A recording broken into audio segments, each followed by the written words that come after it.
I'm sure I'm sure it'll work out. Yeah, I'm sure. It all works out. Oh, this is a much better thing to wear. Not everything works out, but you can't be looking that much taller than me, okay? What is going on, everybody? Welcome back to the channel. With me today is a special guest who none of you guys know. My friend Evan. We wanted to make sure we got this video out earlier on in the new year. New decade, 2020. And today, what we're going to be doing is going through each of our individual top 10 favorite games, what we consider to be the best games of the last decade, the last 10 years. Which is, I mean, going through it is quite the task. Oh yeah. I mean, he was, what, revising these things until just now. Yeah, my list is changing every now. Alright, so the list is going to be changing throughout, I'm sure, the next couple days or weeks or months or years, whatever. But for what we have right now, these are our individual top 10 games of the last decade. So, we're going to start off with our number 10s each, and then we're going to slowly go up 9, 8, 7, all the way to our number 1 spot. So down. All the way up the list, starting at 10, going to 1, right? Well, it starts at 10, 9, 8, 7, 6, I guess. But 1's at the top of the list, so like 10's at the bottom. Okay. 1's the top, right? I don't know. I mean, I watch a lot of top 10 videos, and it's like...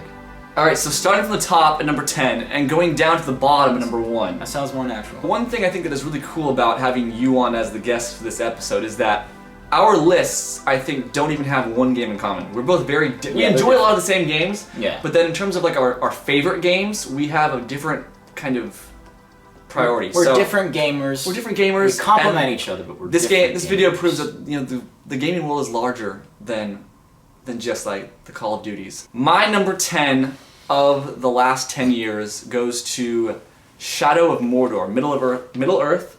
Shadow of Mordor. Middle Earth. I'm not a huge fan of the Lord of the Rings movies, I'm gonna be honest. I mean, they're not bad, but in terms of like, you know, people go the Star Wars, Harry Potter, Lord of the Rings, those kind of mythological fantasy movie things. Right. Lord of the Rings is my last one, I didn't really enjoy it that much. But Shadow of Mordor is one of those games, like it won Game of the Year I think for 2014, the year it came out, and it's such a good game. Have you played the game, by the way? I played a little bit of it. It's 2014? 2014 or 2015, because the sequel came out 2 years years ago. Yeah, so you're talking about the first one. First one, yeah. Yeah, that was a good one. And the sequel was great too, but the first one was like, that was the game I put a lot of hours into, and it was the combat system, and it was very much stealing things from other games in the genre, which is a good thing to do if you can improve upon them. And I feel like this game had a great combination between the story and the gameplay and all your abilities. You're so powerful by the end, it's like not even a challenge, but it's so much fun. So that's my number 10. What's your number 10 pick? Alright, well, my number 10 pick, this is probably not very surprising. It is Final Fantasy XIV. Alright, and you're a Final Fantasy guy too. Yes, I'm a Final Fantasy guy. My favorite game of all time hasn't even come out yet. Final Fantasy Xiv. I don't think you know that too. Like that is going to be later on the list we'll see that. Okay, I got it. Very interesting. Final Fantasy XIV had a very rocky start at first. Okay. So it was so bad they had to actually re-release the game. I didn't know that. Yeah, the reason why it's so high up on my list, or low, I guess. Well, okay, because top 10, this being our lowest pick for this list, 10 of the decade, it's still top 10. Considering how many games come out and how many games we play in 10 years, like 10 years has been near the beginning of my gaming experience at all. Like we were children in 2010. Yeah, so that's saying a lot. Being on number 10 is a lot. Still. Yeah. So you know what I mean. Yeah. The reason why it's number 10 on my list is because it is too expensive to play. Honestly, for me, right? I'm a college student, so it's. That's like, a good reason. I understand that. Yeah, okay. It costs. It's monthly. Yeah. So I never really got to play it as much as I would have liked. I'll play it again in the future for sure when I make more money. But for the amount of time I invested in it, wonderful. And the amount of the game you had to experience. Yeah, wonderful. Have you experienced all of the game? Heck no. There's that's a impossible. lot. Okay, so I don't know anything about this. So there's a lot you haven't done. Yeah, no. Final Fantasy XIV. Or have access to even. FF14 is one of those games where it is like your game. Like people will only play that game. Like just solely. Yeah, like that is the game. That's your life. Never. You literally, you know that game Second Life? No. Oh, okay. Well, Look it up after this video. But it's like it's a Second Life. You get a full-on house in that game. Oh, it's literally called. I get it. Second Life. I met a guy in Final Fantasy XIV that found his significant other in the game, and they dated in the game before they dated in real life. Really weird. Would never do that. And they never got married in real life. They've only been in a relationship in the game. Yeah. All right. Number 9. For me, now I was debating when making this list how high this game was going to go, because on one hand, it's one of those games that's praised by pretty much anybody who's played it. But, and this could be either a good thing or a bad thing, it was such a good game for me that I played it all in 3 days in a weekend, and I beat the entire thing, and then I literally haven't touched it since. Oh. So it's one of those games where I was sucked in. It's a 50-hour game. It's God of War. God of War, okay? Yeah. So it's a 50-hour game. More than that, if you do everything. I beat the main story, did a couple of the other side things, but I invested a 3-day weekend to just beating the entire thing, and it was one of the best experiences I've ever had at gaming, like for that kind of intense, focused kind of session, you know what I mean?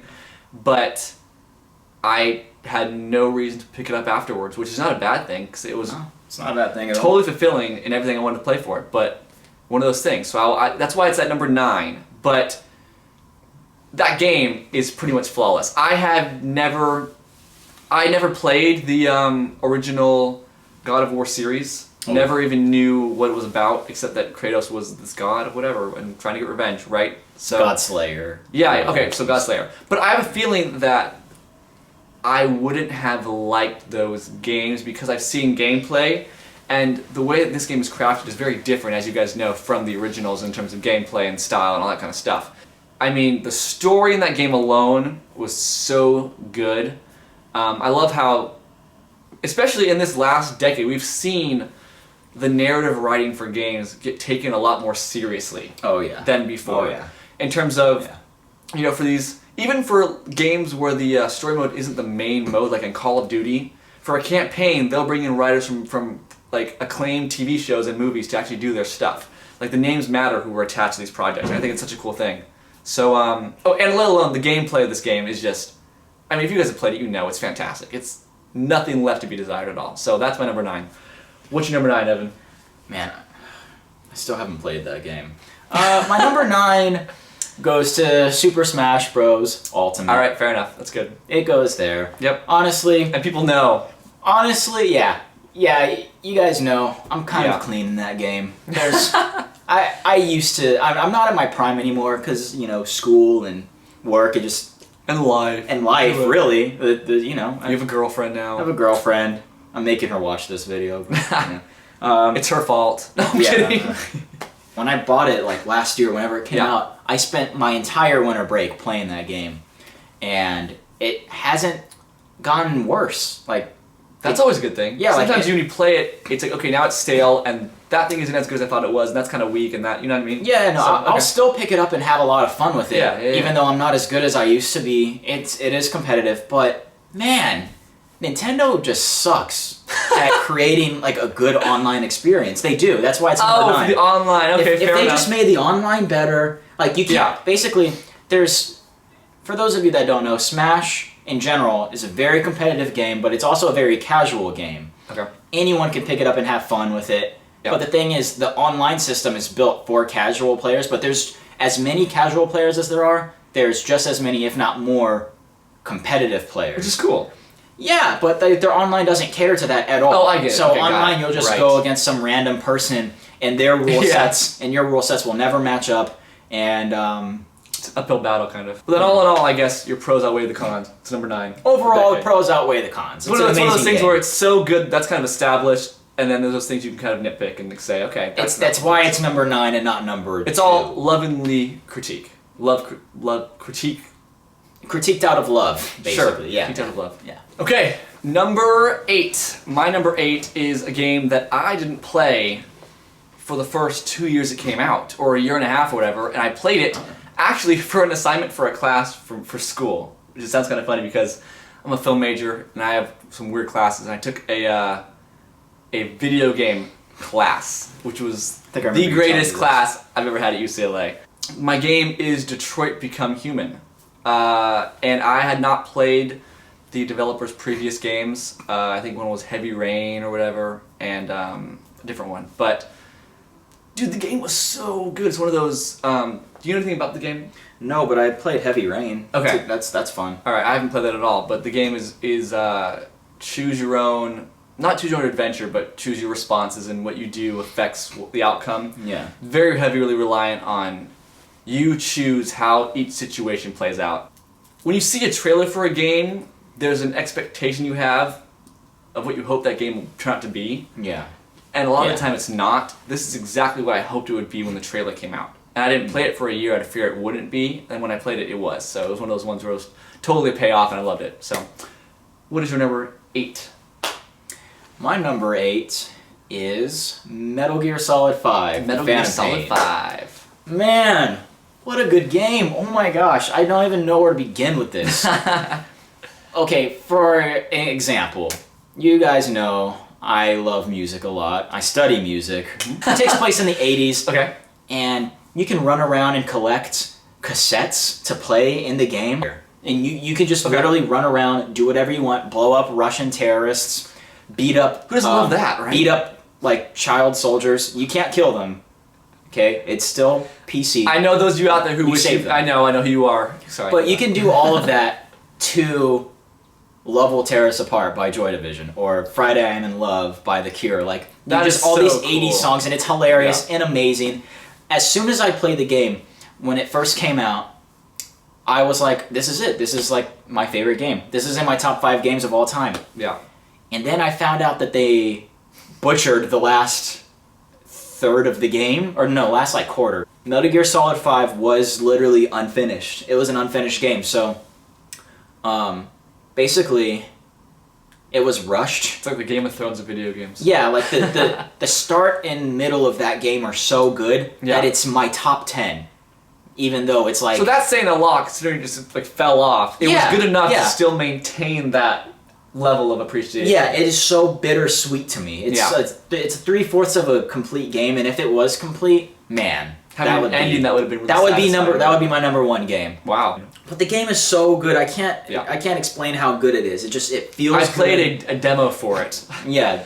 But even that was great. And it it's was really nice. And it's like it's noticeably darker than the other Metal Gear games. And like Metal Gear, in terms of tone or literally? In tone. Okay. Like all the other Metal Gear games can be pretty heavy, Sure. but they're pretty like comedic. There's like no comedy in Metal Gear Solid 5. And yet you have cassettes with 80s music. Exactly. That's what's so funny about it. It's while like this, maintaining the tone. It's this I like dark. that. Yeah, it's this very dark, thin line. dark game. Yeah. But then you'll just be like killing people to like Pat Benatar or like this. It's just hilarious, and That's great though. It's extremely memorable, and it's my number 8 pick. Okay, so for number 7, I was just talking to Evan about how, in terms of a game's potential controversy, or if a game is considered controversial, a lot of the time it's just between that community, and like for someone who's not in the community, you really will have no idea what's going on. So this may not be a widespread controversial thing, but people who know the game, which a lot of people do, it's Halo 5, okay? Halo 5, and it's very controversial because it's considered the worst Halo game by a majority of the Halo community, which Halo as a franchise is my number 1 favorite franchise of all time, and will always be. One of the biggest things was that Halo, while being a multiplayer-centric, being a game that multiplayer is a big part of, the story is what rose Halo above a lot of other games. And that's still such a sacred thing and a respected thing in the Halo games. Halo 5, the story was trash. It was not good. It was fun because the gameplay was fun, but the story was trash. So that's why it was controversial, because it's still on my top 10 of the decade. It's number 7. But the thing that the game got right, in my opinion, and this is also a controversial thing, because it's a very thin line, a good amount of the community hates the game because it's just inherently not a Halo game in terms of the classic gameplay, the classic feel, the classic, all this stuff that was kind of modernized and mainstreamized. But despite that, the gameplay for me was so much fun. I still play it to this day. I'm a level like 100 and like 6, something like that. But the gameplay is not classic Halo at all. It's way different. They added sprint. They added these different abilities that are not inherently a Halo feel, but it's addicting. I love the gameplay. I love the fast pace of it. I love the different weapons, the new things they added, all that kind of stuff. For me, while still acknowledging that it's not Halo, it's not classic. It is such a fun game for me, and I never get tired of the gameplay loop. So it's really fun for me. That's why it's number 7. So, what do you got? My number 7, this was a tough one, honestly. Okay. Because it's not in the top half, but it's like, it's getting there. It's getting there. It's getting there. Dragonball Fighters. Okay. I have not played it. Fighter Z. Okay. So Fighter Z. That's what I know it by. I didn't recognize Fighter it. Z. Yeah. Okay. This guy is you hear about the shooter games, right? When you play competitive games, you like the shooting games. I'm like for online, yeah. Yeah. Mm-hmm. I like fighting games. Okay. As you might know from the Smash Ultimate. But yeah, no, I love fighting games because I just hate team-based games. My teammates just suck. You're just not a team There's nothing player. I can do, yeah. Which, there's a team game in my list later on, and it's the reason I hate team games, which is funny that it's so high on my list. It's the only one that actually is acceptable. Yeah, yeah. But Dragon Ball Fighters, it's like you take my favorite anime, and you take my favorite genre of competitive games, and you mix it together, and what do you get? You get one of my top 10s. It's so fun, it's fast-paced, it's a little simple, it's a little basic. But when it's fun, who cares? Yeah, I mean, it's like, it's Dragon Ball. Everyone loves Dragon Ball. Even people that don't know what Dragon Ball is, you gotta love Dragon Ball. You know Goku, you know Frieza. I know Goku, you know sure. Cell. Fair enough. There's like 10, that everyone, and it's someone that looks at the game, they'll be like, and they don't know Dragon Ball, they'll be like, oh, that's Goku, that's Goku, that's Goku, that's Goku. I would know that. And then an educated, cultured person like I would say, no, that's Bardock, no, that's Vegeta. I played it a lot, 2 years ago. And it's funny, I remember sitting in one of my college classes every morning. It was an 8 a.m. class. Don't ever take 8 a.m. classes if you can help it. Don't take an 8 a.m. Yeah. I was in an 8 a.m. GE class. That's even worse. I didn't pay attention in the class once. Sure. I would go to the class, get my laptop out, go to eventhubs.com, new tab, go to whatever fighting game, Central, whatever, new tab, Twitch, new tab, YouTube, just set up Dragon Ball Fighters. I would just research and research. You were heavily invested in this game, just outside of all the actual gameplay. Man, because like... Those are the best kind of games. You're involved, you know what I mean? Like, it's you're involved, and the game, talk about stimulus. Like, it's a fighting game, it is a flashy game. When you... Because there's 3v3, right? You pick 3 Dragon Ball characters and you fight.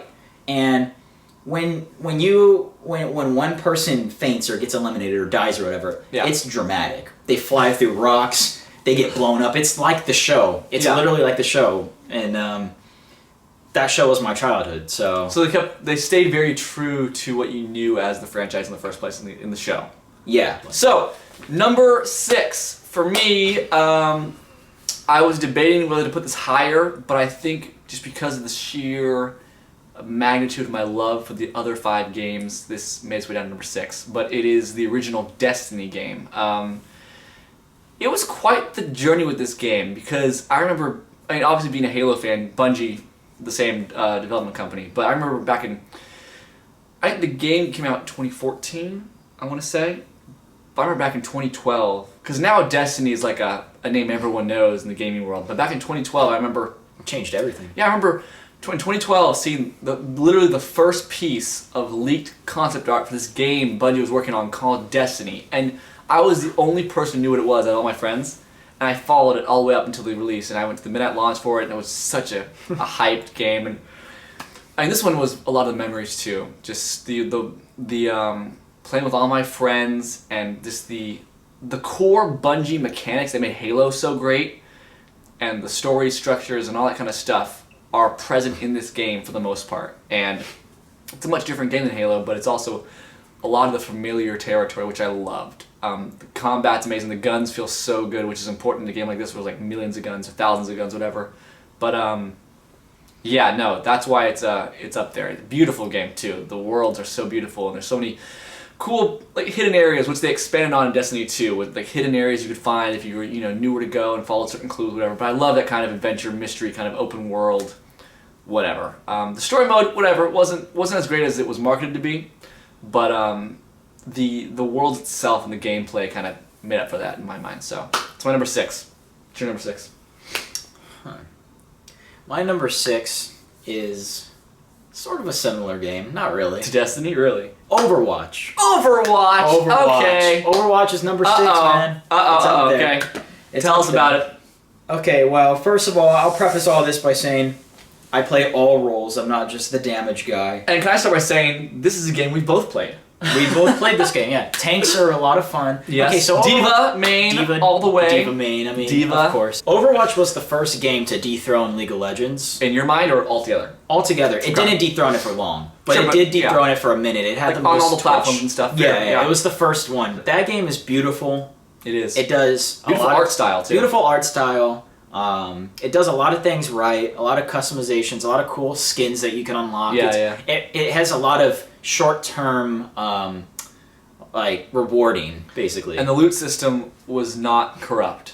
Yeah, the loot system was really balanced. It wasn't like a pay-to-win game at all. Cosmetic only. Yeah, DLC's free, right? Characters are free. Yep. They just...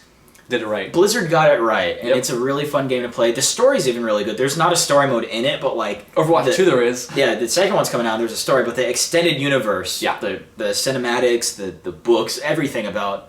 You really gotta be a nerd to be fully immersed in the Overwatch. You gotta be a geek, but... And can I say, also, Overwatch has had some great seasonal events. Oh, the Halloween ones. The Dr. Junkenstein's Revenge. Yeah, I loved that. The whole survival mode. The snowball fight you can do. Overwatch is just a great game. If you don't like it, then you're wrong, but you gotta find better friends, probably. That's what it is.